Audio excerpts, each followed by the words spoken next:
तुर दे देना मौला। ओए लाश नत्ता दे पिंडू आई है। तू वाकई दिलेर है या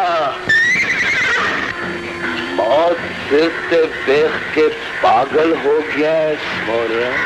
ओदा जवाब हथा च हथ पा के सुनेगा या हाथ जोड़ के पूछेगा? बतो रब तेनू बचाए। वाकई मौला तू है? जे मौले का पूछना ही तो फिर मेरे को पूछ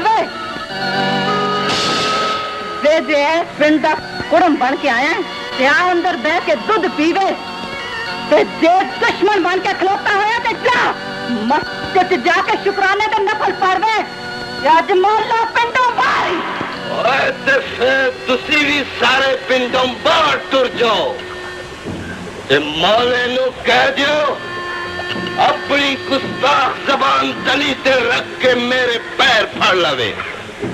मैं पिंड वालियां नू माफ कर दियांगा। ओए ओ जुबान से तेनू अपनी जिंदगी दे बदले भी नहीं मिल सकनी नत्ता।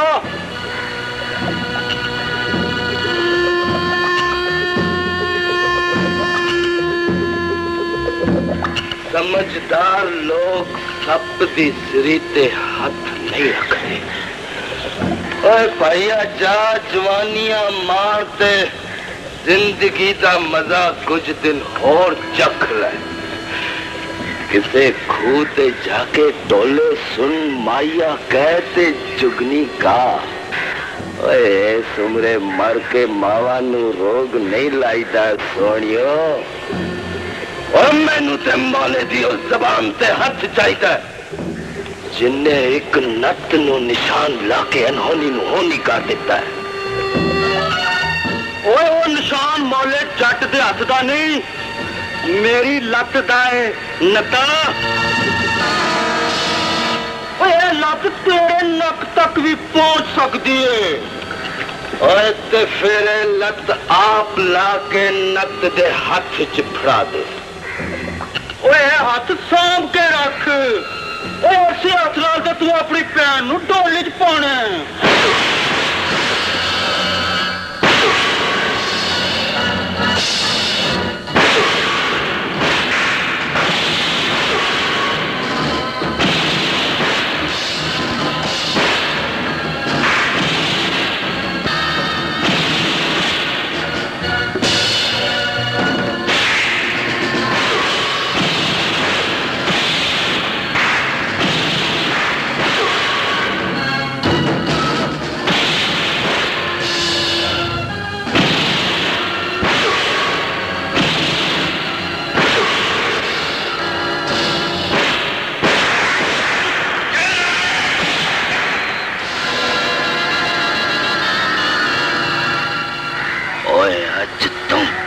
जदों भी तेरी विसाखी जमीन ते बचेगी ते ओदे विचों ठक ठक ठक दी आवाज नहीं नूरी नत नत नत दी आवाज आएगी।